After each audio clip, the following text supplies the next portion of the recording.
Hello, fourth graders. Welcome to another math lesson. This is counting back change, pages 245 to 246. So change is pretty much the money you get back after paying more than the item costs. So in this example here, we have a man. He bought something for $55.35, and he gave the cashier $60. So how much money is he expecting back? Because he paid more than what the item costs. So here's a formula you can use. Money given, so he gave the cashier $60, and the price, it was $55.35. So to figure out how much change you should get back, you just subtract those two amounts, and that'll give you your change. So $60 minus $55.35, that's about $4.65. So he's expecting $4.65 back. All right. So there's some things to keep in mind when you're giving back change to someone. Some things we have to really keep in mind. So the first one is give the fewest number of coins possible. When you're giving back change, you want to give back the fewest number of coins possible. For example, if a person is expecting 20 cents back, would the person be happy to get 20 pennies back? Yeah, all these pennies here. You think he'll be happy? Probably not. This is a lot of pennies to have to keep in your pocket. Usually people don't really like to hold a lot of change in their pockets. So instead of giving him 20 pennies, what coins should I use to give his change back? Yeah, dimes, right? It would be a lot easier for him to carry around 2 dimes than 20 pennies, right? So when you're giving back change, you always want to give the fewest number of coins possible. All right, next thing to keep in mind when you're giving change to somebody. When you're counting back change, you should give the smallest denominations money first. So we're going to learn that in our lesson here, the Becca way of giving back change. To figure out how much change someone should get, you should always start with the smallest denominations first. For example, if the change you have to give back was $2.22, what you should do is start with the smallest denomination, money. So start with the pennies. So you give back 2 pennies, then you'll give back 2 dimes, and then you can give the person $2. All right, so start with pennies, then dimes, then dollars. So you always start with the smallest denominations first. This is when you're doing the Becca way of giving back change. All right, so next thing to keep in mind is when counting back change, start with the price of the item. You want to count with coins and then bills until you reach the amount paid. Okay, so kind of similar to what the second thing to keep in mind is you always want to give the smallest denominations first. So you would definitely want to start with the price of the item. Start with the price and then count from there. Here's an example for you to follow. For example, put this down. In your today's homework, you'll see a graph that looks something, or a diagram that looks something like this. Okay. So it says the customer spent $3.04. So the customer is buying something that costs $3.04, and the customer gave the cashier $4. So how much change should the clerk give back to the customer? So say here is we start with the amount of money he spent. So that's $3.04. So $3.04. So how much change should I give back? So starting with the price of the item, we start with $3.04. Then we start counting until we reach the amount he paid, which is $4. So remember, you always start with the smallest denominations first. So to say we give him 1 penny.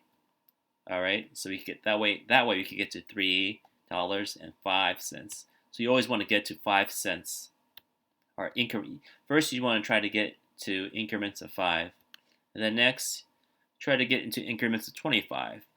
So to make it easier to give back change, I want to give him enough change so he gets to $3.25. So I would need to give him 2 dimes, right? Because 2 dimes equals 20 cents. So now I gave him 1 penny, 2 dimes, and we're at $3.25. Have we reached the number? Have we reached the amount that the customer gave us? Nope, not yet.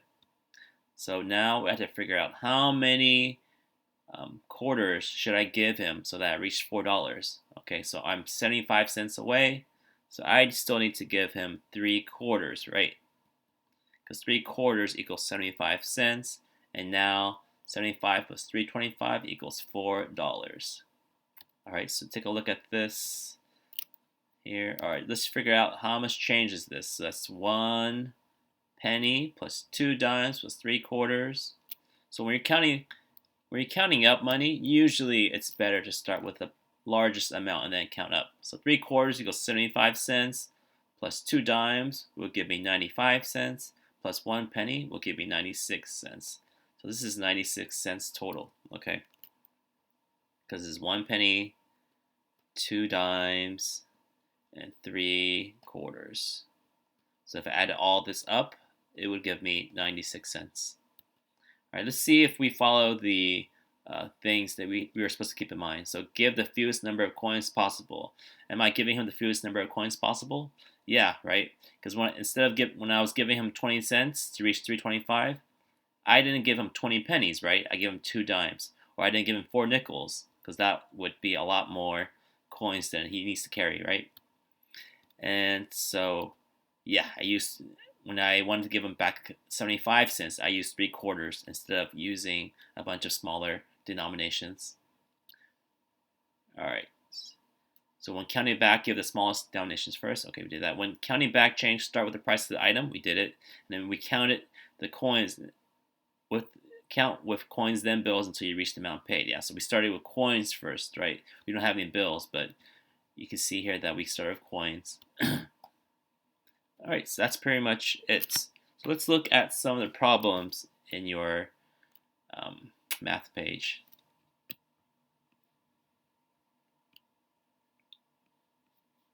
Oops, that's not it. All right, let's see if I can find it here. This one? Nope. Sorry about that. Let's see here. Is it the one behind it? No. All right, hold on. Let me look for it. Should have it here somewhere. No. All right. I'm going to edit this out. Let's see. Okay, here we go. All right. Can't even write. Okay, all right, here we go. So here's some problems you will see on your math homework for this page. So it says class practice. Circle the letter if change is counted back the best way. Remember, we learned the best way to count back change. Remember the 3 things to keep in mind. Give the fewest number of coins possible. When counting back, give the smallest denominations first. And when counting back change, start with the price of the item. And then count with coins, then bills until you reach the amount. So those are the 3 best ways to count back change. So the customer spent $2.05. The customer gave $3. So they give, and so they start with the amount they spent. Yep, right here, $2.05. Let's see. And they started with 2 dimes. So they gave 2 dimes to reach, to 25 cents. Remember, you always want to get to the 25-cent increments, okay? And 3 quarters to get $3. Yeah, so they reached the amount that the customer gave. Yep. So this looks good. So this A, you would draw a circle around A because he counted back the best way using all 3 of these things that we have to keep in mind.